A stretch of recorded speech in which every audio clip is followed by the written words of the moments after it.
Okay. अस्सलाम वालेकुम ladies and gentleman, मैं हूँ मिस शुजा अंसारी एंड आपको पता है कि मैं एक स्पीच पैथोलॉजिस्ट हूँ and a mother of a child with cochlear implant.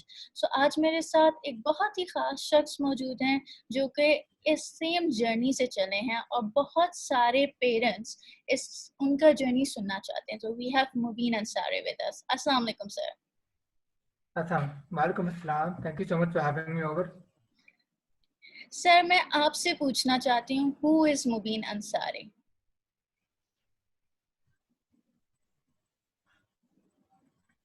जी बिल्कुल। ये मैं तो आई थिंक मुझे अपने आप को डिफाइन करना काफ़ी मुश्किल होता है, क्योंकि मेरी काफ़ी मुख्तलिफ डायरेक्शन होती हैं लाइफ में। लेकिन आई थिंक शॉर्ट समरी में मैं कहता हूँ कि मैं एक मुसाफिर हूँ। बार बार अपने आप को मैं जानने की कोशिश करता हूँ। मैं there is not one way to define myself, लेकिन मैं आर्टिस्ट, मैं फोटोग्राफर हूँ। और जब मुझे कभी मौका मिले और बस मेरा तो बचपन से यही सफर है आर्टिस्ट होने का। और सच में, क्योंकि मैं जब बहुत छोटा था, मैं तो मेरी हियरिंग लॉस की वजह से मैं बहुत ज़्यादा ऑब्जर्वेंट था अपनी सराउंडिंग्स के लिए। तो इस वजह से मुझे बहुत शौक था, मुझे चीज़ों को कैप्चर करना, लोगों को कैप्चर करना। लेकिन फोटोग्राफी में नहीं, तब तो मैं सिर्फ ड्राइंग्स में या स्कल्पचर में करता रहा। मैं फोटोग्राफी तो काफ़ी देर में आई थी। तो हियरिंग जर्नी तो हुआ ये कि जब मैं 3 हफ्ते का था, मैं तो मुझे मेनिंजाइटिस की बीमारी हुई थी। बहुत सीवियर मेनिंजाइटिस हुआ मुझे, जिस तरह से मेरी जो दोनों कानों में हियरिंग लॉस हो गई थी, प्रोफाउंड हियरिंग लॉस। और मुझे I think loss of smell भी हो गया था मुझे। लेकिन मेरी जो हियरिंग लॉस जो डायग्नोस हुई थी जब मैं 14 मंथ्स का था मैं। और ये बड़ी इंटरेस्टिंग स्टोरी है, क्योंकि काफी हद तक मेरे माँ बाप ने देखा कि मैं रिस्पॉन्ड नहीं कर रहा था अपने मतलब किसी आवाज को, किसी चीजों को मैं डायरेक्ट रिस्पॉन्स नहीं दे रहा था मैं। तो उन्होंने फिर सोचा कि डॉक्टर को दिखा दीजिए। तो सबसे पहले डॉक्टर ने वो पिंडी में, मैं पिंडी में पैदा हुआ था मैं, तो पिंडी में डॉक्टर के पास लेके गए। तो डॉक्टर ने कहा कि ये बच्चा जो है ये मेंटली रिटार्डेड है, तो हेयरिंग तो बिल्कुल ठीक है। तो माँ, लेकिन माँ तो माँ होती है, तो माँ को पता होता है कि और भी ज्यादा कुछ होता ही है। तो फिर वो दूसरे डॉक्टर के पास ले गए। उन्होंने फिर वो उस दौर में, ये 1986 की बात है ये। तो उस आपके पास जो इक्विपमेंट ज्यादा नहीं था आपके पास उस वक्त। तो फिर तब उन्होंने फिर मुझे हेयरिंग टॉस करवाई। मुझे जो ना आपका जो स्टैंडर्ड होता है ऑडियोलॉजी का, वो जो आपका सेपरेट रूम होता है, उसमें जो आपके कानों में लगाते हैं, आपकी साउंड टेस्ट करते हैं, वो ही मेरे साथ किया मेरे।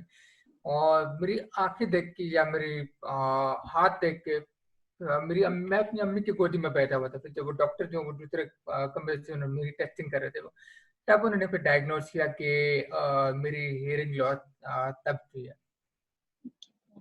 सो आपका ये हियरिंग जर्नी 14 मंथ से स्टार्ट हुआ, सो अप्स एंड डाउन्स भी आए होंगे। सो अपने हियरिंग जर्नी के बारे में, after you receive hearing aid, वो कैसा हुआ? So I think yeah, I think hearing loss, hearing aid speech, sorry आपकी आपकी वीडियो तो रुक गई थी आपकी। अच्छा सर, तो मैं दोबारा से भेज देती हूँ आपको। So sorry, I'm so sorry about this, connectivity का मसला है तो। जी सर।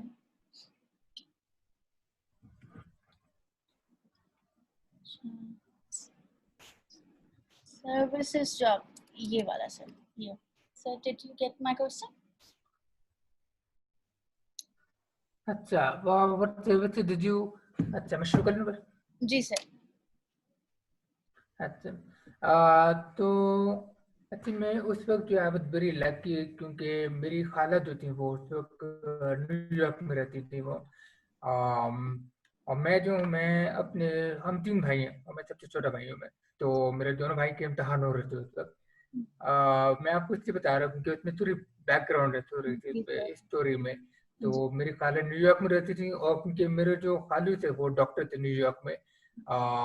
तो अम्मी ने कहा कि बस मुझे कुछ कुछ करना है, मैंने सारा कुछ तो उन्होंने फिर बस वीजा के लिए अप्लाई किया, क्योंकि वो चाह रही थी कि वहाँ अमेरिका में जाके देखने के क्या उनको अपॉर्चुनिटीज मिल सकती है मेरे लिए। जी सर। तो वो न्यूयॉर्क गई वो, और वो ये कहती थी कि हर दिन New York heart of hearing clinic जाती थी वो, मेरी अम्मी जो है। तो शी टू एवरी डे, और but one day New York heart of hearing वाले ने फिर मेरी अम्मी से पूछा कि क्या आप चाहते हैं कि आपका बेटा नॉर्मल तरीके से बोल सके या वो साइन लैंग्वेज में बात करे।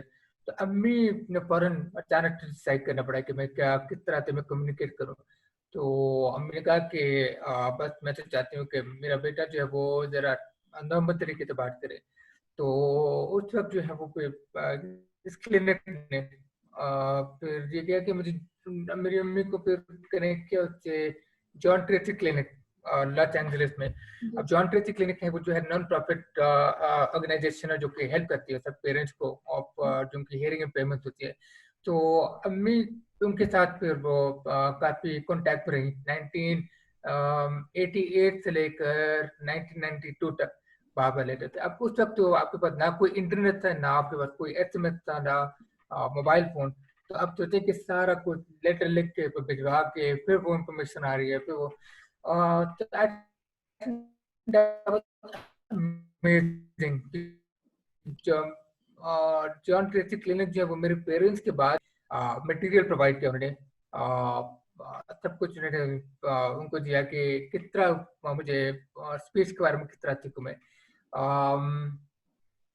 ऑन दी अदर हैंड हम लोग, जैसे मैं आपको बताया था, हम लोग पिंडी में रहते थे हम लोग। तो it's a very interesting story, क्योंकि हमारे जो ईएनटी सर्जन है वो डॉक्टर बाबर है पिंडी में। जी सर। आ, वो मेरे अभी भी डॉक्टर है वो आज तक भी, तो वो मोर देन 30 पीएचडी में डॉक्टर। तो वो मेरा वो कान चेक कर रहे थे वो। तो मेरे फादर ने उनसे कैजुअली पूछा कि आ, हमें वो जो ना कोई हेयरिंग एड बनाने वाला या ठीक करने वाला यहाँ पे कौन होता है यहाँ पे। तो उन्होंने कहा कि कोई कुछ जो है कोई 5 मिनट का रास्ता पैदल चलने का रास्ता सदर में पिंडी में ही। तो कहते हैं कि एक नाम है मुश्ताक डर, उनका वो कोई मैकेनिक्स है जो एक्सपेरिमेंट करते हैं सब चीजों के साथ। तो उनके पास गए, उन्होंने सबसे पहला हियरिंग एड बनवा के दिया उन्होंने। तो आज भी मैं कभी कभी उनके पास जाता हूँ मैं।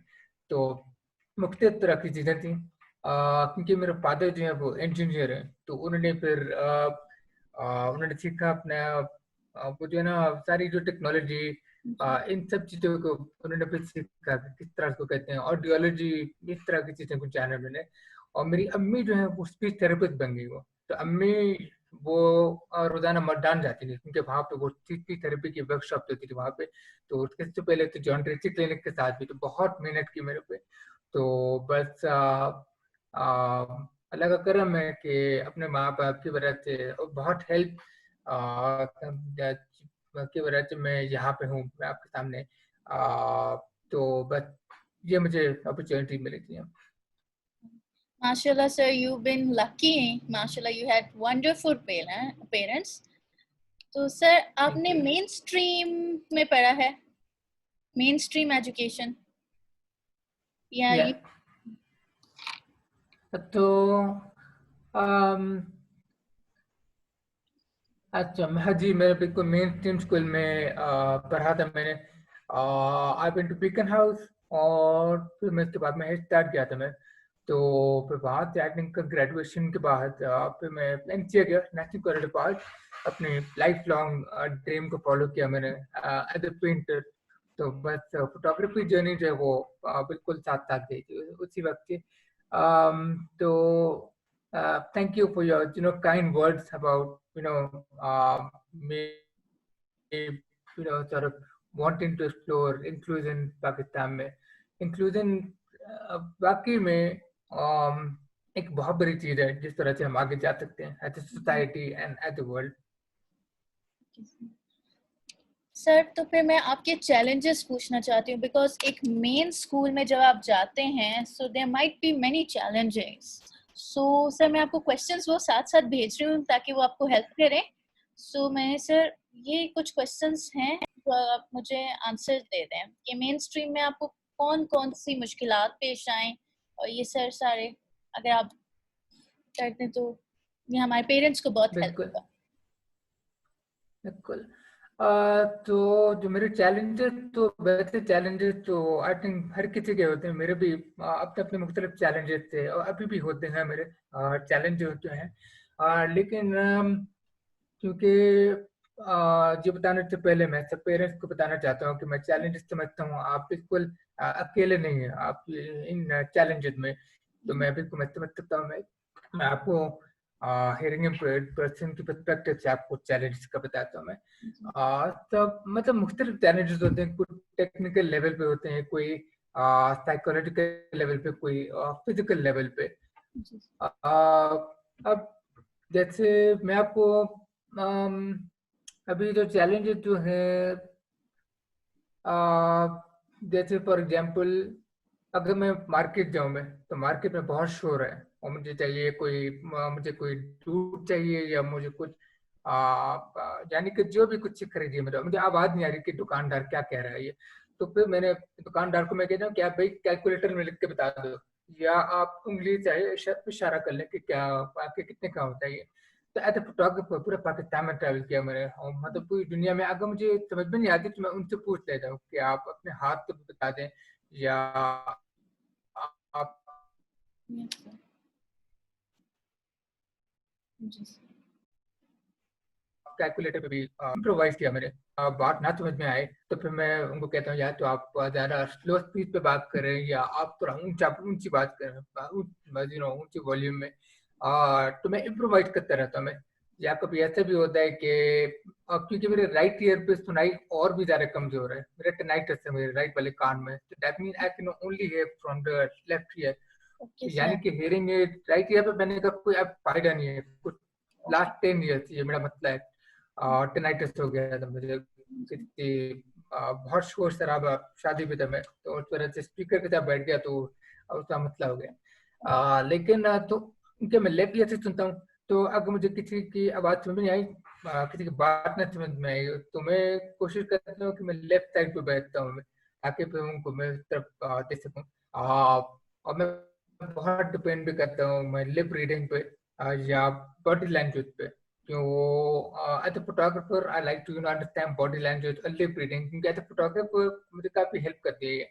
तो इस नोट पे मैं ये कहना चाहता हूँ कि हियरिंग इम्पेयर्ड होना एक बहुत बड़ी बरकत है, क्योंकि मैं रात को मैं आराम से सो सकता हूँ मैं, और अगर मुझे किसी की बकवास नहीं सुननी तो माला भी उठा सकता हूँ, तो कोई मसला नहीं है ऐसा। तो चैलेंजेस के साथ तो भी काफी सारे मतलब कुछ बेनिफिट्स भी होती है। अम, तो उसको ओवरकम करना तो काफी मतलब फैमिली फ्रेंड्स की सपोर्ट भी चाहिए होती है मेरे मतलब अल्हम्दुलिल्लाह आई एम ब्लेस्ड कि मेरे काफी दोस्त हैं जो सपोर्ट कर, जो समझते हैं ये। अगर मुझे इस बात समझ में आई तो मेरी तरफ से बात करते हैं ये। और दूसरा ये है कि अगर मैं किसी बैंक से बात करूं, मैं अभी आपको एडल्ट लाइफ के बारे में बता रहा हूँ। अगर मैं किसी बैंक से बात करूं, बैंक भी कहता हूँ कि आ, अब बैंक को मैसेज तो नहीं करता, बैंक को आपको फोन पे बात करनी पड़ती है। जी सर तो फिर मैं कुछ कहता हूँ, या मेरे वालिद हों या कोई भी हो जो मेरे लिए सवाल रिपीट कर सके, क्योंकि मैं होट पढ़ता हूँ मैं, तो फोन पे सुना जो है ना वो काफी मसला होता है, क्योंकि बावल जो वो एक ही जैसे होते हैं, ए या ओ या आई सारे एक जैसे उनकी आवाज होती है। जी तो फिर बस इस तरह की भी इम्प्रोवाइजेशन होती है मेरी। चैलेंजेस तो अभी भी ओवरकम कर रहा हूँ मैं। लेकिन सबसे बड़ी चीज होती है कि सब्र की बहुत बहुत जरूरी चीज होती है। मैं आपको ये बता सकता हूँ कि जिसके बहुत चैलेंजेस होते हैं लाइफ में, वो जिंदगी में बहुत पेशेंट होता है ये। तो तो इस तरह इसकी काफी ओवरकम करना जो है, काफी मुख्तलिफ उसके फैक्टर्स उसके होते हैं ये। अम, और जब मैं बहुत छोटा था मैं, जी सर कभी कभी इतना भी होता है कि you have to have a sense of humour, कि होता है ना कि लोगों को डर लगता है कि आपको बुली ना कर लें, आपका मजाक पूरा हो रहा है ये। तो मैं ये सीखा है कि to overcome that you have to also make fun of yourself in a way. I give you an example, जैसे अभी मैंने आपको बताया, जी जैसे कि मैं आराम से मैं सो सकता हूँ, या ये वो मैं आपको जैसे अभी बताया था मैं। तो जब मैं छोटा था मेरा आला इतना बड़ा था, अभी तो काम में लग जाता है आला आला इतना बड़ा था मेरा, चिच भी है। तो कुछ छुपाना बड़ा मुश्किल काम था। तो सारे बिकते बिकते थे, ये क्या पहना हुआ, क्या पहना हुआ। तो मेरे फादर मुझे कहते थे, उनको बोलो ये मैंने रेडियो पहना हुआ है। तो उसको रेडियो लगाया हुआ है, या कोई आउटडोर का आईपॉड, या जो भी चीज है, कोई भी स्टोरी इन्वेंट कर लो। तो स्टोरी के साथ साथ में चलता गया। um, it's it's all about improvising. It's all about accepting who you are, and all of us are the same. We have to accept it. सबके सबके अपने अपने challenges होती हैं सारी। लेकिन मैं आपको एक चीज मैं मेंशन करना ये चाहूंगा कि होता ही है कि फॉर एग्जांपल अगर मैं कोई स्ट्रीट में जाऊं, कभी कभी ऐसा होता ही है कि अगर मैं सड़क में जाऊं और मैं किसी को बोले मुझे आपकी आवाज नहीं आ रही, आप तुरंत से बोले, ज्यादा से ज्यादा लोग आपके साथ कोऑपरेट करेंगे, ज्यादा से ज्यादा लोग जो है वो आपको सब देंगे। पर it's unfortunately it's not the case with everybody. कुछ लोग कहेंगे जो आपने आयरन नहीं लगाया वो, आपने अगर मैंने तो लगाया है, लेकिन ऐसा होता है ना कि अगर कोई किसी की टांग खराब हो, चोट लगी हुई हो, तो उसने स्टिक पकड़ी हुई हो, उसने स्टिक या क्रैक पकड़े हुए उसने। तो उसमें ये है कि आप अब वो तो 100% तो नहीं चल सकता ना उसके साथ, वो तो उनको फिर भी वो भी लिम्प कर रहे हैं। तो हेयरिंग में भी वही चीज होती है, हेयरिंग में वही चीज है। लेकिन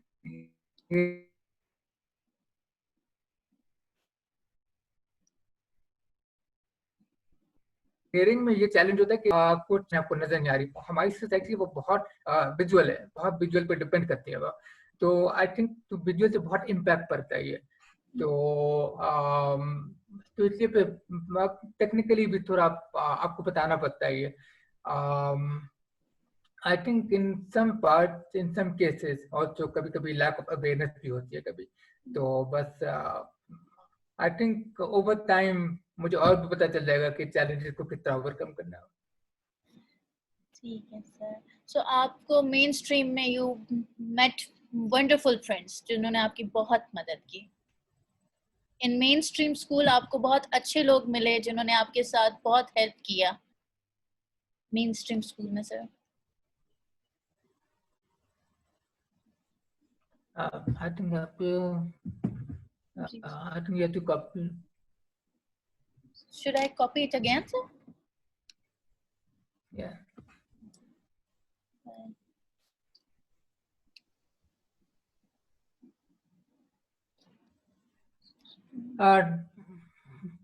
The transition.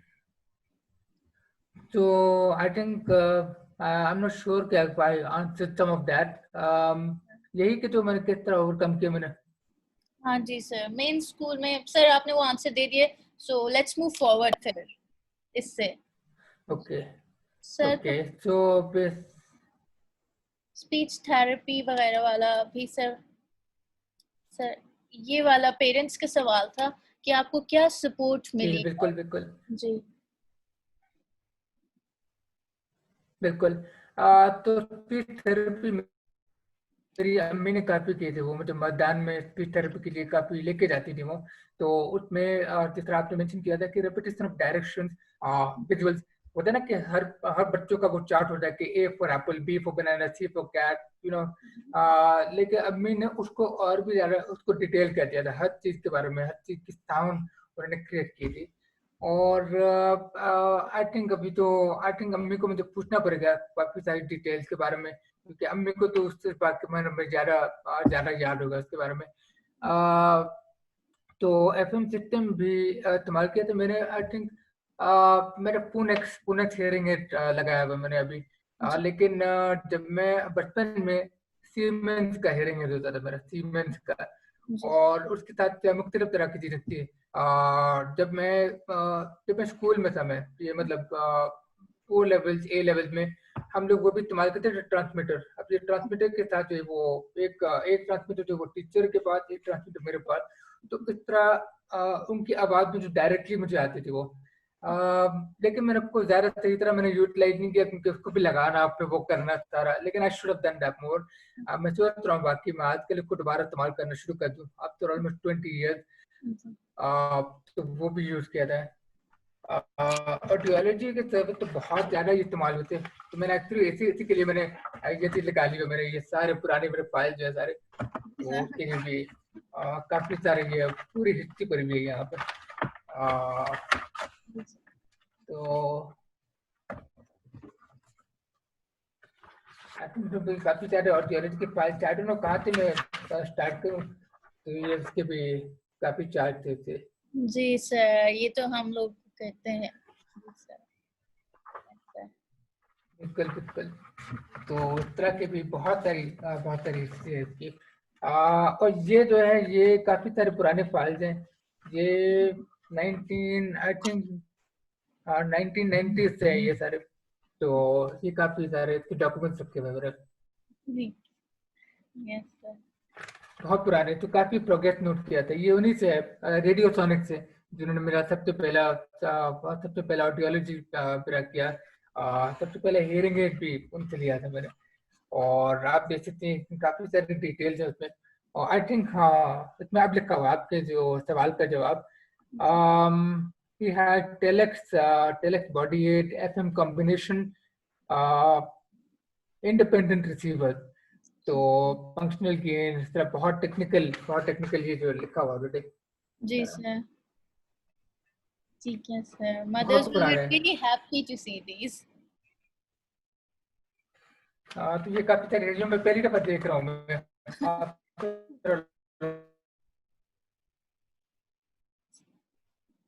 लॉन्ग टाइम आज के लिए मैंने बस तो काफी सारी टेक्निकल भी और फिर सपोर्ट सिस्टम भी इस तरह से ये सपोर्ट सिस्टम जो मिले थे।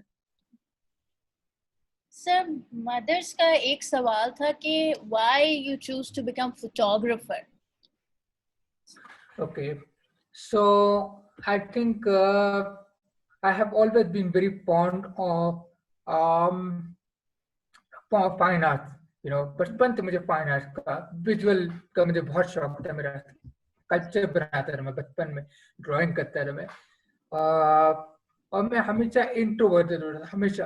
अब ऑलवेज वेरी इंट्रोवर्टेड। तो 1998 में मुझे याद है कि कुंद्रा पास हम लोग गए थे, पाकिस्तान चाइना बॉर्डर जो खुंदा में है। मेरे फादर जो हैं वो इंजीनियरिंग के साथ साथ फोटोग्राफी भी करते हैं वो। तो ये अब मैनुअल कैमरे की दौर की बात है ये। तो वो उन्होंने क्या किया कि तस्वीर बनाई उन्होंने, रोटेट करते हुए, और मुझे कुछ समझ में नहीं आया कि क्या कर रहे हैं। तो हम जब वापस घर आए, उन्होंने तस्वीरें प्रिंट की और पीछे ना उनको तो सब तस्वीरों को पीछे मोड़ के टेप लगा दिया उन्होंने। तो 180 डिग्रीज का पूरा वो पैनोरामा बना दिया तस्वीर का। तो मैं बहुत पैसिनेट हो गया कि आप फोटोग्राफी से कोई स्टोरी कुछ बता सकते हैं, सुना सकते हैं इसके बारे में। 2002 में जब मैं ओ लेवल में था मैं, तो उस वक्त जो है वो आई थिंक सबसे पहला डिजिटल कैमरा भी आया था, and that was also my father. तो मैं अपने साथ स्कूल लेके जाता था। तो अब हर किसी के पास फोन है, लेकिन at that time is a very big deal. तो मैं अपने क्लासमेट, अपने टीचर्स, अपने मतलब बिल्डिंग, हर चीज की तस्वीर बनाता था मैं। तो इस तरह ईयर को कुछ शुरू किया हमने सारे विजुअल्स के साथ। तो I finally started breaking out of my shell. मैं कॉन्फिडेंस मेरी कॉन्फिडेंस तब बढ़ना शुरू हो गई थी मेरी। तो आर्ट की मेरी हमेशा बैकग्राउंड थी। लेकिन फोटोग्राफी वॉज समथिंग जो कि मैं कंसिस्टेंटली करता रहा मैं। तो ओ लेवल में, ए लेवल में, फिर जब मैं कॉलेज में आया, तो कॉलेज में भी ऑफिसर फोटोग्राफर बन गया मैं। कॉलेज की इवेंट्स एक्टिविटीज, तो अपने सेकेंड ईयर में एज अ प्रोफेशन उसको मैंने शुरू कर दिया मैंने। आई थिंक क्योंकि मुझे लगता है कि फोटोग्राफी में आप एक फ्रेम में आप बहुत कहानियां सुना सकते हैं। मैं क्योंकि बचपन से तो मैं खामोशी से बैठ के मैं सब चीजें देखता हूँ कि लोग किस तरह अपनी जिंदगी गुजार रहे हैं, क्या कर रहे हैं। तो I was always very fascinated with that. तो I think as a photographer अपने बचपन की ऑब्जर्वेशन उसको मैं कैप्चर में कर सकता था मैं। यानी कि अब मेरे सामने। So I think I was fascinated as a painter, art के बारे में, लाइटिंग के बारे में, कलर के बारे में। वो चीज मैंने सीखी मैंने, और साथ साथ फोटोग्राफी भी चलती गई। आई थिंक सारे आर्ट मीडियम में photography was my most honest medium. तो इस तरह से मैंने फोटोग्राफी शुरू की मैंने। जी sir. Photography is your motivation. तो पेरेंट्स ये भी पूछ रहे थे कि फोटोग्राफी से आपने कैसे ऑब्स्टिकल कम किया, आपकी स्ट्रेंथ एंड मोटिवेशन आपको कैसे पता चला कि it's your strength, it's your motivation? So I think there were lots of sources of inspirations. मेरी जो जो दादी थी मेरी, वो बहुत उनको पेंटिंग का बहुत शौक था, फोटोग्राफी का भी शौक था। मेरे दादा को भी फोटोग्राफी का काफी ज्यादा शौक था उनको। तो उनको ये चीजें देखते हुए करते मैं बहुत इंस्पायर हो गया मैं। तो मेरे फादर ने भी फोटोग्राफी की। जैसे अभी आपको मैंने खुद रात बात की स्टोरी आपको सुनाई, आपको शेयर की थी, वो भी मैं इंस्पायर हो गया था मैं। और जो फेमस फोटोग्राफर है टप्पू जवेरी, तो वो भी मेरे फादर के कजिन है। तो उनको भी देख कर बचपन से, तो उनको भी देख के काफी मैं इंस्पायर हो जाता हूँ मैं। आई थिंक मेरी मोटिवेशन जो काफी थी, मेरे पेरेंट्स ने मुझे बहुत एनकरेज किया कि आपने जिंदगी में जो करना है, you know whatever goal you have, please you know you should follow your goal, follow your passion. But तो कहते थे कि बस always push yourself to be better. और बस सच से काम करना, मुझे बहुत सपोर्ट किया उन्होंने। So I think they they gave me that strength, you know, really encouraged me. I think अभी भी आजकल भी you have to keep finding a drive to keep yourself motivated, especially आजकल के दौर में जो क्वारंटीन हुआ है। मुझे आजकल भी मुझे अपने आप को तो मैं ये कहता हूँ कि मैं दुनिया भर फोटोग्राफी के काम देखता हूँ मैं। पेंटिंग देखता हूँ। मैं कोशिश करता हूँ कि मैं कुछ चीज नई ट्राई करूँ हर बार। तो यू नो ऑलवेज एक्सपेरिमेंट। तो I try to do that. तो इन चीजों में मोटिवेशन ढूंढना, स्ट्रेंथ ढूंढना, तो मैं कोशिश में कर लेता हूँ मैं इसमें। तो बहुत सारे फैक्टर्स हैं। अभी भी मैं ढूंढता जा रहा हूँ। I think after 1 year I will list even more inspiration. So I think I'm inspired by everything I'm surrounded by, basically. Sir आप मोटिवेशनल स्पीकर भी हैं, so how you become that? So it's a very interesting that you mentioned it. I think 2000 या 2002 में, I think I was 16 years old. उस वक्त जब किसी hotel में कोई आई थिंक कुछ सेमिनार था, वो हियरिंग इम्पेयर्ड इंडिविजुअल्स पे, बहुत फुल कैपेसिटी, बहुत बड़ी क्राउड थी। So my father was asked to give a presentation on this. तो उन्होंने मेरे बारे में बात की। तो मैं तो तक जाहिर बात है बहुत शर्मिंदा था। तब मैंने फोटोग्राफी तो आई थिंक शुरू भी नहीं की थी मैंने। आई थिंक स्लोली शुरू की थी। बट मैं वहां पे आया मैं, और फिर मेरे फादर ने प्रेजेंटेशन के बीच में, तो he pointed at me in the audience. तो मैं ऑडियंस में, मुझे क्यों देख रहे सारे, सबने कहा कुछ बोलो, आ जाओ स्टेज पे आ जाओ। तो मैं स्टेज पे आया मैं, और बस मैं तो बहुत शर्मा रहा था कि मैं दोस्त लोगों के सामने किस तरह मैं बात करूं, मेरा स्टेज फ्राइट है मेरा। तो बस मैंने बस बोला कि always believe in yourself and never let your weakness define you. मैंने बस यही अल्फाज बोले मेरा, सब में फिर तालियां बजाना शुरू कर दी। तो फिर बस मैं घबरा के मैं चला गया मैं, क्योंकि मैं तो स्पीकर में मोटिवेशनल स्पीकिंग का कॉन्सेप्ट नहीं था मेरा तब। I was very young. But then you know the day that followed, तो बहुत लोगों ने मुझे कहा कि बेटा आपके जो वर्ड ने हमें काफी इंस्पायर किया। तो I started realising you know the responsibility of it, कि मेरे फादर ने उस सेमिनार में पार्टिसिपेट क्यों किया, कि मैंने इतने ऐसा बोला मैंने, और लोगों को इम्पोर्टेंट क्यों लगाई है। तो मेरे माइंड में ये बात रह गई थी मेरे माइंड में। तो मैंने कहा कि शायद मेरी कोई जिम्मेदारी होगी, मे बी, हु नोज। लेकिन the biggest breakthrough that came was in 2014 टेरेस्ट कराची। उस वक्त हुआ था ये, and I was asked to give a talk by Ashar Hassan and Sabeen Haq, जिन्होंने वो टेड कराची को उसको co-found किया था साथ। so I went there, और ये मेरा पहली बात है। मैं पहली बार मैं गया, मैं कुछ रिहर्स नहीं किया मैंने। बस I may be at 13-14 minutes to speak। तो मैं रैंडमली अपनी लाइफ के इमेजेस मैंने चूज किए, मेरे मेरे बचपन के, मेरी फोटोग्राफी और मेरी बुक के बारे में मैंने बात की। मैंने सारे इमेजेस को कंपाइल किया पावर पॉइंट प्रेजेंटेशन में, और मैं स्टेज पे गया और मैंने बस उसमें अपना दिल निकाल दिया मैंने, और बस सारी जो दिल से मैंने बात, जो मेरे दिल के अंदर बात थी, सारी दिल की बातें बोल दी मैंने। और उस वक्त मेरा कॉन्फिडेंस पूरा पे आना शुरू हो गया मेरा। तो बस आई स्टार्टेड डूइंग दैट। और साथ में क्योंकि मैं बुक लॉन्च भी कर रहा था, बुक लॉन्च की वजह से भी अपने लॉन्चेस में काफी अपने काम के बारे में बात करनी पड़ी। वर्कशॉप भी देता मैं, देता था मैं काफी। तो उस तरह से मेरी प्रैक्टिस होना शुरू हो गई मेरी। तो मैं once in a while motivational speaking में कभी मैं कर लेता हूँ मैं। अभी आपको मैंने जॉन ट्रेसी क्लिनिक के बारे में बताया था, जिन्होंने मेरी पेरेंट्स मुझे काफी हेल्प की थी उन्होंने। मैं जब अमेरिका गया था 2016 में, मैंने सोचा कि जॉन ट्रेसी क्लिनिक को मैं जरा वहाँ चक्कर लगा देता हूँ, क्योंकि मैं लॉस एंजलिस में था मैं।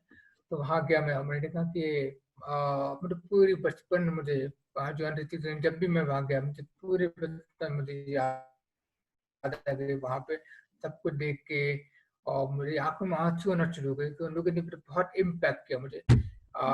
तो फिर मैं वहाँ पे, मैंने कुछ पेरेंट्स से बात की, फिर मैं कुछ साल बाद फिर आ गया वहाँ पे, और मेरे सब पेरेंट्स के लिए या वहाँ पे स्टाफ के लिए एक मोटिवेशनल टॉक मैंने होल्ड की, बताने के लिए कि आप लोगों ने कितना हिस्सा लिया अपनी जिंदगी में। मुझे याद है कि जब मैं ऑडिटोरियम में आया, अपने माँ बाप को देखा मैंने, तो फिर वो आई रिमेम्बर कि by the end of the talk there was the lady from खातून कहाँ थे, हाँ साउथ अमेरिका से एक खातून थी, वो स्पेनिश में बात कर रही थी। अपनी अपनी बेबी को भी पकड़ा होता कि बेबी जो उसकी भी हेयरिंग इम्पेयरमेंट थी वो। तो उसने मुझसे पूछा कि मैं क्या करूं कि मेरा जो मेरी बेटी जो है वो आपकी तरह जिंदगी में कामयाब हो, मैं क्या कर सकती हूँ मैं। तो उस वक्त मुझे अंदाजा हुआ कि मेरी कुछ एक्सटेंट तक मेरी जिम्मेदारी है कि मैं आ, कोई मोटिवेशनल दूं, क्योंकि मैं पाकिस्तान से आया हूँ मैं, और किसी से साउथ अमेरिका में किसी से मैं बात कर रहा हूँ, वो माँ जो है साउथ अमेरिका से, वो मुझसे पूछ रही है। I think that that's how it decided कि motivational speaking में थोड़ा ट्राई कर लूँ मैं। I think with a couple of factors combined there. Sir आप तो हमें बहुत होप देते हैं, मतलब when I look at my son I want him to be like you, और बहुत सारे पेरेंट्स चाहते हैं। तो टफेस्ट लाइफ में भी एक्सपीरियंस आपको मिलते हैं, so what was the most toughest year of your life, and उसके लिए आपने क्या किया? Uh, so I think there were lots of different careers, lots of different points of my life जिसमें मेरे चैलेंज थे मेरे। आई थिंक मेरे ओ लेवल्स सबसे मुश्किल थे, सबसे मुश्किल ओ लेवल्स थे मेरे। कि आपको आई थिंक आठ सब्जेक्ट्स होते हैं ओ लेवल में, आई डोंट रिमेम्बर नाउ।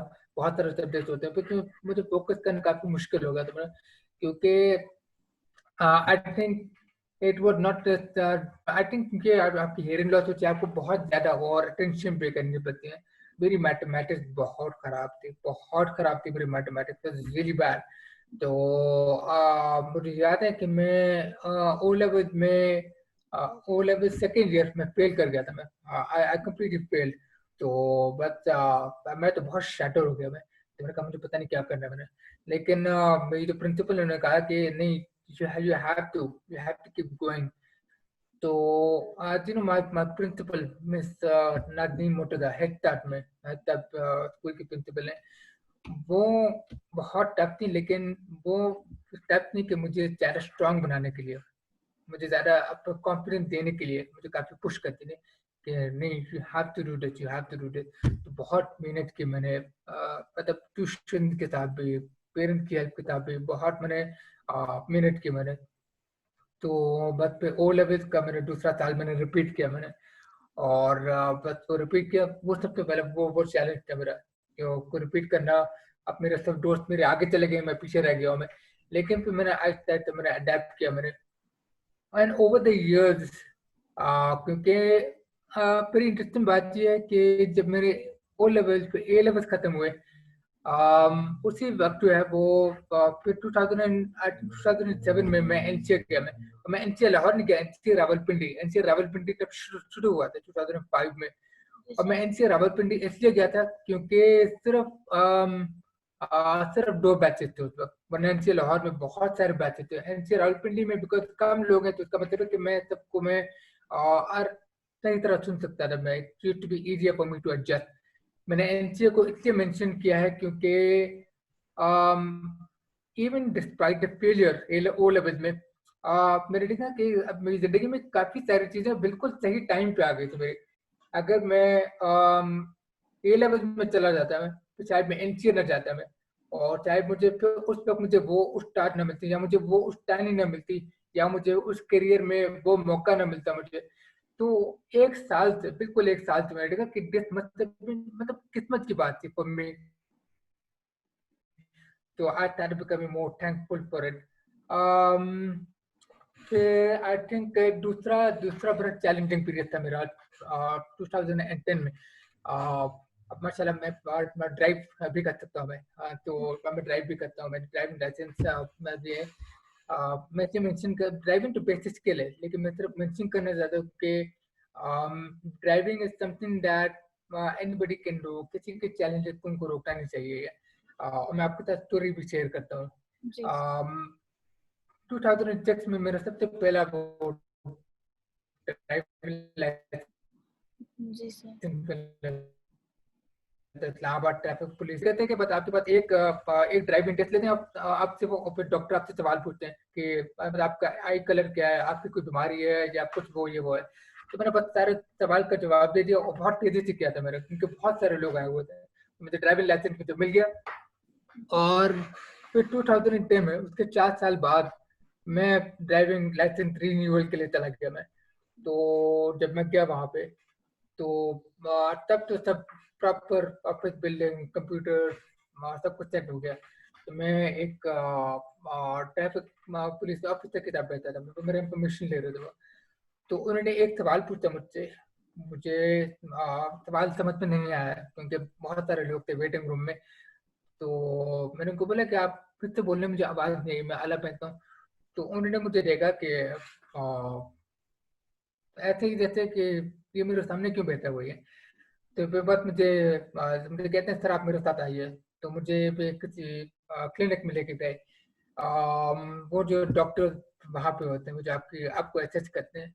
तो डॉक्टर ने कहा कि अच्छा आप ये करो कि आप हमसे 10 फुट दूर जाओ, और आप दूसरी तरफ देखो, और हमारे होंठ न भरो। तो हम जो आपको सवाल पूछेंगे आप उनका जवाब देना। मैंने कहा मुझे समझ में नहीं आ रही क्या कह रहे हैं ये लोग, क्योंकि अपने आप को होट पढ़ रहे हैं ना। तो मुझे सवाल पूछ रहे थे क्या, वैसे सवाल मुझे कुछ समझ में नहीं आ रहा कि क्या क्या पूछ रहे हैं, क्योंकि होट पढ़ रहे हैं मुझे। तो सर मुझे आपकी आवाज आ रही है, मतलब ये नहीं है कि अगर मैं कुछ ड्राइविंग कर रहा हूँ, तो अगर कोई मेरे पीछे हॉर्न बजा रहा है, हॉर्न बोल तो नहीं रहा है, आपका सवाल तो नहीं कर रहा, मुझे आवाज तो आ रही है मुझे। या कुछ कुछ हॉर्न बजा रहा है या कोई कुछ कर रहा है, मुझे आवाज तो आएगी मुझे, लेकिन स्पेस की बात तो नहीं होती। लेकिन खैर वो लैक ऑफ अवेयरनेस की वजह से वो कभी मसला होता है। तो उस वक्त फिर आई थिंक उन्होंने मुझे बताया कि ठीक है आप आ जाओ। और फिर उन्होंने बोला कि हम आपका ड्राइविंग लाइसेंस आपका रिन्यू हम नहीं कर सकते हम। तो फिर बस मुझे निकाल दिया ऑफिस में से। तो मुझे कुछ समझ नहीं आया, मैं तो बड़ा शॉक हो गया। मैं मुझे I mean I was in that state of shock. I had no idea कि पता नहीं क्या ये अभी हुआ क्या है मेरे साथ। तो मैं वापस आया, अब्बा को बताया, अब्बा को बताते हुए तो मुझे आंसू आना शुरू हो गए। अब्बा कहते हैं कि ठीक है हम चलते हैं साथ में, देखते हैं कि क्या क्या मसला है ये। तो हम फिर से गए वहां पे। तो फिर जो डॉक्टर है वहां पे, वही वही डॉक्टर जिसने मुझसे मुझे कहा था कि आप किसी तरह देखें, जो मुझे कैंसिल किया था मेरा लाइसेंस को। उसने अब वो मेरे फादर को एड्रेस करा था, मुझे नहीं देख रहे थे वो। कहते हैं कि हम नहीं दे सकते, हम इसको ड्राइविंग लाइसेंस हम उनको नहीं दे सकते क्योंकि हियरिंग इम्पेयर्ड है, ये दूसरों के लिए खतरा होगा ये वो। तो मुझे उसलिए गुस्सा आ रहा था क्योंकि वो मुझे नहीं देख रहा था। मैं कहा भाई मैं इंसान हूँ, आप मुझे देखो, आप जी मुझे देखो। देखो मुझे गुस्सा आना शुरू हो गया। तो मैंने बोला कि नहीं अब जाहिर बात है कि उस तक जो मुझे कहते हैं ना, आप जब पैशनेट होते हैं, आपको ये पर्सनली ये चीजें टच करती हैं, तो आपको वो कंट्रोल करना थोड़ा मुश्किल हो जाता है ये। आ, तो उस वक्त जो है फिर काफी ट्रैफिक पुलिस भी आ गए, मुझे फिर निकाल लिया उन्होंने उसमें से। तो फिर बाद में से मेरे पर पाबंदी लगा दी ड्राइविंग पे। तो I remember I was completely ban from driving. वहाँ मेरा लाइसेंस कैंसिल सब कुछ। और बड़ी अजीब सी बात थी कि ना मेरे पास कोई चालान था, ना मेरे पास कोई ट्रैफिक का कोई एक्सीडेंट, अल्हम्दुलिल्लाह कोई एक्सीडेंट कोई भी रिकॉर्ड में कोई मसला नहीं था। तो फॉर 6 मंथ्स मेरे पास कोई लाइसेंस नहीं है, मेरे पास कोई लाइसेंस भी नहीं। मैं तो या तो टैक्सी पे जाता था या अब्बा के साथ, तो मैं बहुत डिपेंड करता था मैं ये। तो फिर आई थिंक तो हमें काफी तो पता ये चला कि वो डॉक्टर ने कंप्लेन किया ऊपर वाले से कि बस इसने ये बदतमीजी की है, मुझे मारा, ये वो। मैंने मारा नहीं था, मैंने उससे कंप्लेन किया। तो अब आगे से आगे तो स्टोरी भरने से हो गई थी। तो बस 6 महीने तो मैं कुछ कर नहीं सका था मैं। तो अल्टीमेटली आई थिंक हम काफी अदालत के पास जाते थे पूछने के लिए, भाई हम क्या कर सकते हैं, हम ये कोई लॉ है, कोई कानून है, कुछ है। तो बस फिर उस वक्त में आई थिंक कोई एक ट्रैफिक चीफ आया, उसने हमारी केस उसने सुनी। तो कहते हैं कि ठीक है, हम लाइसेंस पे हम रिन्यू कर लेते हैं हम। तो अल्हम्दुलिल्लाह से अब मैं आई थिंक अब मैं अपने चौथे लाइसेंस पे अभी हूँ मैं इसमें। तो but I think this is also another period of time कि पता चल जाता है कि चैलेंजेस का भी ये थोड़ा इश्यू होता है ये। आई थिंक आपने पूछा कि when you started getting fruits of your efforts in terms of career, yeah, do you mean in terms of um, uh, awareness? Sir career, because career में हम लोग ज्यादा चैलेंजेस फेस करते हैं ना। बिल्कुल बिल्कुल। जैसे तो I I think I started working as a photographer 2007 2008 में। uh, अब उस वक्त मैं फैमिली शूट करता था मैं। छोटे मोटे शूट होते थे, पोर्ट्रेट फोटो शूट। लेकिन आई थिंक वो बहुत इनकॉन्सिस्टेंसी होती थी मेरी, क्योंकि उस वक्त जो है मैं स्टूडेंट भी होता था, मैं तो ज़्यादा अपनी प्रोफेशन को टाइम नहीं दे सकता था मैं उस वक्त। so I used to I think because I also used to want to work on my book, used to give time to my college. I think 2011 तक तो मुझे थोड़ी सी कारोबारी आना शुरू हो गई, क्योंकि तब मैंने अपना फेसबुक का पेज भी सेट किया। मैंने ग्रेजुएशन के बाद काफी फोकस भी किया मैंने। फोकस करने के बाद फिर आहिस्ता आहिस्ता आहिस्ता all these things came about. Sir, how are you so positive? इतना मतलब बिटर अगर एक्सपीरियंस हो, so how are you so positive? मतलब I think it is that's very kind of you to say it's positive. Largely in that due to my family.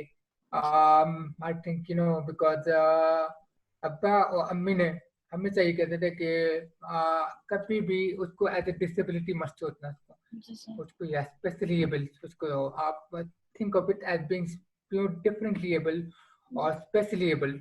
और अब आपकी जो challenges हो, कमजोरी नहीं, challenges. जी सर। तो word उन्होंने very they used to replace these words disabled या so specially able, handicap ना इस्तेमाल करना, like something like this, you just sort of use these words। तो ये आपको ये बड़े आपकी सेटल होता है, बड़े सबकॉन्शियस में इतना रहता है। तो वर्ड की रिप्लेसमेंट भी उन्होंने यूज की उन्होंने। तो फिर ये भी कहते थे कि आप U turn your challenges into your strengths. आप अपनी कमजोरी या चैलेंजेस को आप अपनी ताकत बना लो। अपने हमेशा don't let anybody tell you that you can't do this. तो आई थिंक आपके लिए मैं आई थिंक एक और एग्जांपल आपके लिए साइड करूंगा मैं।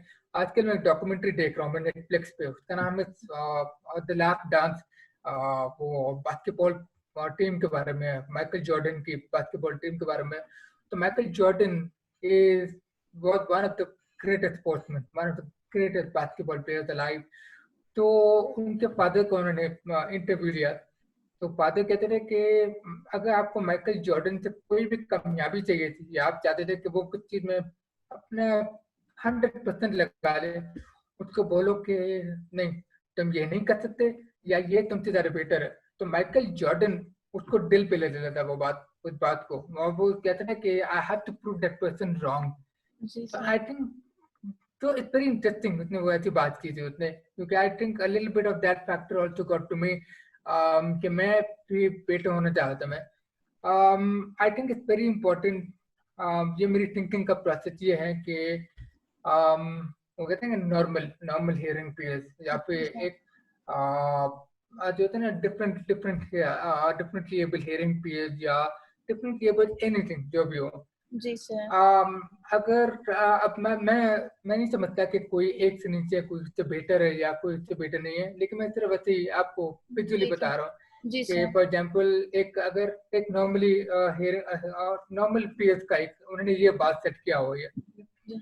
और जो जिनको स्पेशली एबल ने करियर वाइज जो वो मतलब वो फील होता है कि वो यहाँ पे होते हैं. जी. तो मैं हमेशा ये समझता हूँ कि आप अपना बार यहाँ सेट ना करें, नॉर्मल से आप सेट ना करें, आप नॉर्मल से भी ऊपर चलें. जी. आप उससे बिल्कुल भी सब बात करें. You have to go over that, you have to set the bar very high. you know I think my parents encouraged me to do that, कि कि um, एक होता है ना कि प्रेशर होता है कि जी. of raising up, of meeting that high bar, but you have to believe in yourself.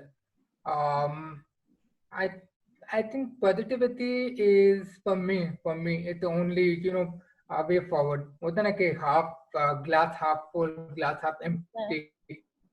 So I like to think of it as glass half full. Sir, parents are mostly overprotective. So were your parents were ever overprotective? Matlab, being a parent, I sometimes feel I'm very overprotective. So were your parents overprotective or they let you go to explore? Um, okay, so I think my parents were used to be overprotective. So they used to be, and I think it comes naturally. Because I think it's all about um, balance. It's all about balance. Because sometimes you have to go to a period of roughness.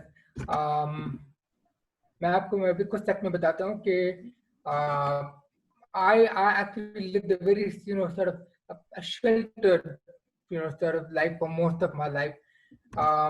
लेकिन जब से मैंने वो experience नहीं किया था O levels का failure या ट्रैफिक ड्राइविंग का जो है ना वो जो एपिसोड हुआ था, या उसके बाद अब मेरी करियर में आजकल में जब मैं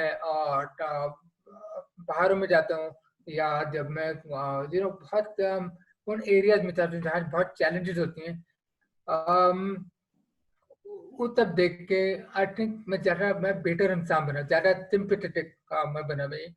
So I think being overprotective, I understand that, and I completely do, because अभी भी मेरे लिए बहुत कंसर्न होती हैं. माँ तो माँ होती है ना. um, लेकिन I think over time I think they understood कि I'm responsible about these things. लेकिन I think ultimately I think it's also better for the child also to know some of the realities that are out there. But I think it's all about uh, the balance. Uh, so I think it also, I think basically it's a balance here. Okay, sir. Sir, कुछ parents के sensitive सवाल हैं. So should I share it? I think you have to type that for me. I think go word connection that for me. Okay, I'll share that. These are some questions from parents.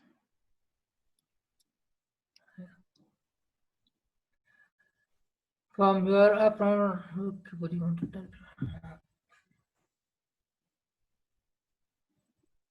I think expectation जो है, I'm not anybody to say कि Yes. expectation होने क्या चाहिए. I think it's all about what the child wants, wants to do in life, the kind of message or the child wants to wants to give the calling जो कि वो जो pursue करना चाहता है या जो पैशन जो परस्यू करना चाहता है। आई थिंक मैं मेरी एक्सपीरियंस से मुझे ये पता है क्योंकि आई वाज वेरी लकी कि मेरे पेरेंट्स ने मुझे बहुत एनकरेज किया, बहुत मुझे सपोर्ट किया उन्होंने। आई think it's for this is a completely different topic altogether. देखो होता है ना कि you can't do anything um, correctly without making mistakes. You know, गलती के बगैर तो वो आप उसका आप you can't do that. So I think there's no right or wrong way to go about these things. Um, I think different able होते हैं, but they have to follow their passion, uh, believe in themselves, and never let anything take away from them. कि differently able होना वो ये कमजोरी नहीं है, ये एक चैलेंज है और ये आपकी ताकत बन सकती है। सर मोस्टली पेरेंट्स कहते हैं कि हम अपने बच्चों के हेयरिंग जो डिवाइसेस हैं उनको कैसे मतलब they tend to hide that, they hide their hearing aids, so आप do you show them or are you proud of them? So how we should make our children proud of their devices? Okay, तो आपने जान के आले को छुपाना वो हाँ सब जी। छुपाना, तो आई थिंक अब तो मेरे बाल तो लंबे आजकल तो वो छुप जाते हैं मेरे, लेकिन मैं कुछ छुपाता नहीं हूँ। एक्चुअली इट्स वेरी इंटरेस्टिंग कि आपने अपने को मैं बाल में ट्रिम करता हूँ मैं अब यार आज वो कोरोना की वजह से मैं बार्बर के पास जा नहीं सकता, मैं ट्रिम नहीं कर सकता मैं, तो आजकल तो गर्मी बहुत ज्यादा हो गई है, तो उसका मतलब मेरे बाल बांधने पड़ते हैं, तो मैं वॉक पे जाता हूँ या रन पे जाता हूँ तो बाल बांधने पड़ते हैं। तो अब हियरिंग एड को अब ज्यादा मैं एक्सपोज करता हूँ मैं, तो आई रियलाइज कि मुझे कोई शर्मिंदगी नहीं हुई थी, मुझे अब मैं I was not feeling shy about it at all. तो हाँ मतलब कुछ लोग वो कभी स्टेयर करेंगे, लेकिन आई think it's something that you can't help, because मतलब दुनिया में तो they like you know billions of people, so you can't it will be a long time before people are used to seeing with a hearing aid or even glasses or a crutch or a stick. It's a part of you. मैं तो कहता हूँ कि मेरी hearing aid जो है वो मेरी extension है वो, और इस तरह मेरे advantage के लिए भी ये चल जाता है मेरे लिए। जैसे अगर मैं यूएसए में इमिग्रेशन में लैंड करूँ मैं, और मैं अपने बाल में पीछे करूँ या मैं दिखाया जाए कि मेरे कानों में मसला है, तो वो आपके साथ कोऑपरेट करेंगे, वो आपको कोई सवाल जो स्ट्रिक्ट इतने स्ट्रिक्ट सवाल नहीं पूछेंगे, मतलब ये पाकिस्तानी आ रहा है, मुस्लिम आ रहा है, तो आपको यूजुअल सस्पेक्ट हो जाता है, लेकिन वो आपके साथ कोऑपरेट करेंगे, because it's all about honesty, not just that but it's like तो फिर फॉर एग्जाम्पल जब लैंड हुआ था मैं यूनाइटेड स्टेट्स में, मुझे पे वो इमिग्रेशन पे उन्होंने सवाल पूछा, मैंने बताया कि मैं हियरिंग पेमेंट है मेरी, तो उन्होंने फिर बहुत बहुत आहिस्ता आहिस्ता सवाल दूसरे ऑफिसर को लेके आ गए जो मेरे साथ बैठा, उसने फिर आराम आराम से बहुत तमीज से मुझसे सवाल पूछे, मुझे बस 3-4 सवाल थे, और बस फिर मुझे जाने दिया उन्होंने। और बस ये है कि आई think it's all about honesty, and I think जितना आप और ऑनेस्ट होते हैं उसके बारे में, जितना आप उसको ना छुपाएं, this can change the way we work as a society, क्योंकि फिर the society will be used to it, कि फिर सोसाइटी को फिर एडजस्ट होना शुरू हो जाएगा, फिर ठीक है ये सही है। फिर वो it will take a long time, लेकिन it completely worth it. I mean बिल्कुल अच्छी बात है कि जैसे मैं जब स्कूल में या सॉरी यूनिवर्सिटी में या वॉक में अगर मैं आला दिखा रहा हूँ सबको, अब मैं वही लोगों को मिलता हूँ मैं, the same 100 people that I meet और 200 और 700, तो देखते रहेंगे वो, अच्छा ठीक है, अच्छा ठीक है, अच्छा ठीक है, फिर वो उनको पे यूज टू हो जाता है। तो बस आई थिंक इट्स अगर मैं छुपाऊं मैं सिर्फ तब छुपाऊंगा अगर बारिश हो रही हो तो अगर बारिश हो रही हो कुछ टोपी उसके ऊपर पहनूं या कुछ प्लास्टिक रैप लगा लूं, अदरवाइज कुछ छुपाने की कोई जरूरी नहीं है। सर एम्प्लॉयमेंट में डू यू फील कि आपके साथ इक्वली ट्रीट होता है, मतलब पे में, सैलरी में, employment when you are on your job?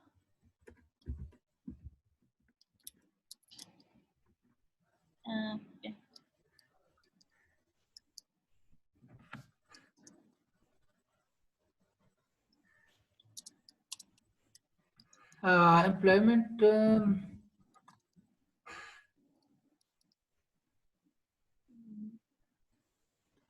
I think if you, I think I'm not sure about equality. I would never think of this in a very conscious way. मेरा मेरा सबसे पहला मेरा जॉब था जियो TV में। मैं editing department में था। मैं that was my first 9 to 5 job. तो उसके साथ भी मैंने इंटर्नशिप भी की थी मैंने हर्ष वानी ग्रुप के साथ। आई थिंक बहुत तरह वैल्यू करते हैं कि अगर आप मेहनत से काम करें, बहुत तरह वैल्यू करते हैं ये। तो I think in a lot of places कुछ लोग हैं जो कि आपका काम वैल्यू करते हैं, जो आप एम्प्लॉयर्स आपको हायर करते हैं। they are not looking at your challenges or something. जो कुछ लोग होते हैं वो sort of let them, like I said, it's all about sort of proving them wrong. I think इसको मैं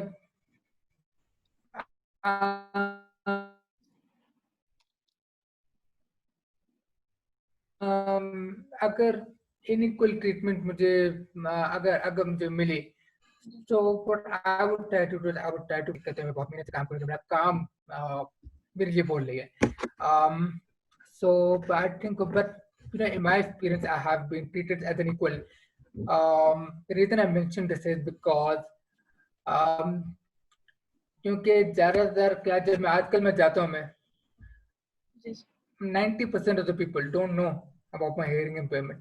Honestly, they don't. उनके साथ मैं कोऑर्डिनेट करता हूँ, मुझे ईमेल आती है, मुझे जो जो काम करते हैं उनको पता नहीं होता कि मैं हेयरिंग इम्पेयर होता हूँ। मैं जब तक मैं उनको मेंशन करता हूँ और उनको हैरान हो जाती है देख के, अच्छा है वाकई में हमें ही नहीं पता रही। तो मैं ऐसी फिलॉसफी को फॉलो करता हूँ कि कोशिश कर लो कि जरा the work comes first.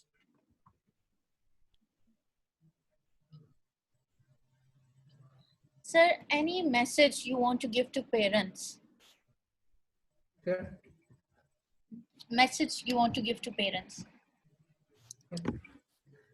So sorry, the connection keep dropping today. Oh.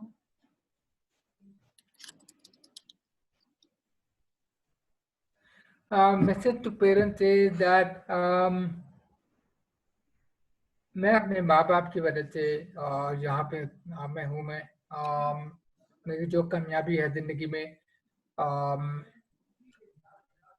काम के मामले में या लोगों के साथ इंसानियत के मामले में, वो मैं अपने पेरेंट्स की वजह से हूँ। मैं मेरे पेरेंट्स ने उनकी सब्र बहुत ही सब्र थी उनकी, अभी भी है जाने के। तो मेरी अपब्रिंगिंग में उनकी सब्र देखते हुए अब मेरी भी सब्र अभी है। तो आजकल स्पेशली अब मैं 34 ईयर्स का हूँ। मैं सब्र के बारे में आजकल मैं ज़्यादा सीख रहा हूँ। मैं होता ना कि बच्चा जो है अपने माँ बाप को रोल मॉडल समझता है वो। तो आई थिंक शायद बच्चा जो है वो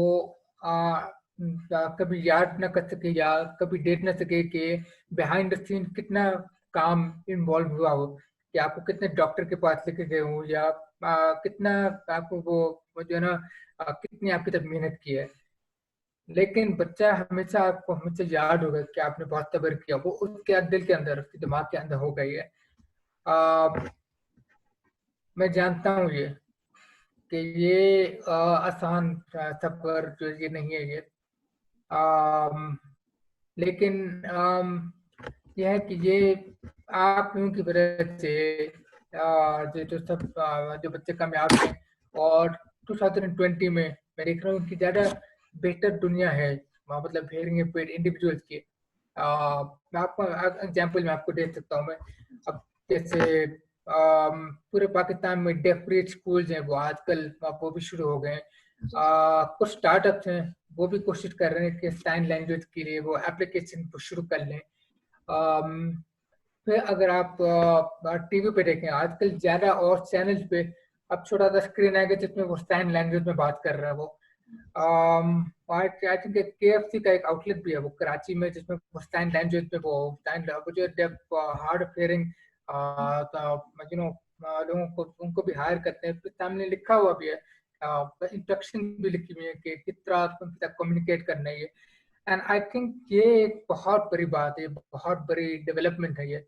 अगर मेरे पेरेंट्स ये कर सकते थे मेरे साथ 1980s की दौर में, 1990s की दौर में सारी टेक्नोलॉजी के बगैर, it can definitely happen today. मैं बहुत होपफुल हूँ कि ये हो सकता है ये। इंशाल्लाह इंशाल्लाह Pakistan will also be catching up on a lot.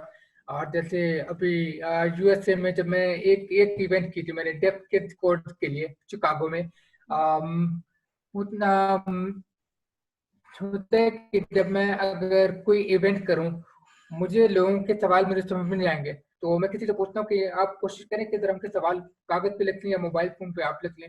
आप उनको माइक्रोफोन भी दो तो मुझे आवाज नहीं आएगी, क्योंकि ऑडिटोरियम में इको बहुत जा रहा होता है, तो आप वो लिख लो। तो शिकागो में मैंने उनको यही बात बोली मैंने, लेकिन वो कहा कि ये हमारा काम है, हम जानते हैं। तो उन्होंने मुझे एक नई टेक्नोलॉजी दिखाई, CART में होता है कि आपके लिए लैपटॉप ऑन करते हैं और जो आप बात कर रहे हो वो आपके लिए क्लोज कैप्शन में लिखा जाता है पूरे स्क्रीन में। तो आई थिंक वो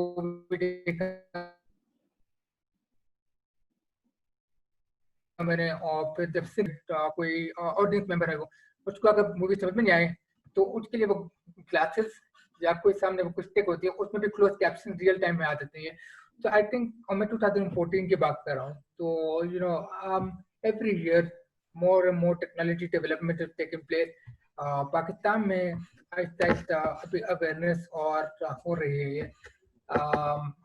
डोंट वरी, और you are doing absolutely a wonderful job, and I can tell you that I thank you from the bottom of my heart, for doing the wonderful work that you do अपने बच्चों के साथ। और मैं ये कहता हूँ, मैं believe in yourself, and your children can also believe in themselves, and they can be the best version of themselves. तो ये मेरा मैसेज है। Thank you so much, sir. Thank you. आपने हमें अपना time दिया. Thank you. I'm really humbled. Or sir, we want to talk to you more again, inshallah. So thank you Absolutely, so absolutely. much, sir. I'm really Thank you happy. so much for Thank you so much for having me over, and it was a pleasure to talk about this. And inshallah, someday my mom can also join us. Yes, I really want to talk to her. So Inshallah, inshallah, inshallah, inshallah. Yeah. thank you Thank so you so much. much. Thank you so much, sir. Allah Hafiz. Thank you so much.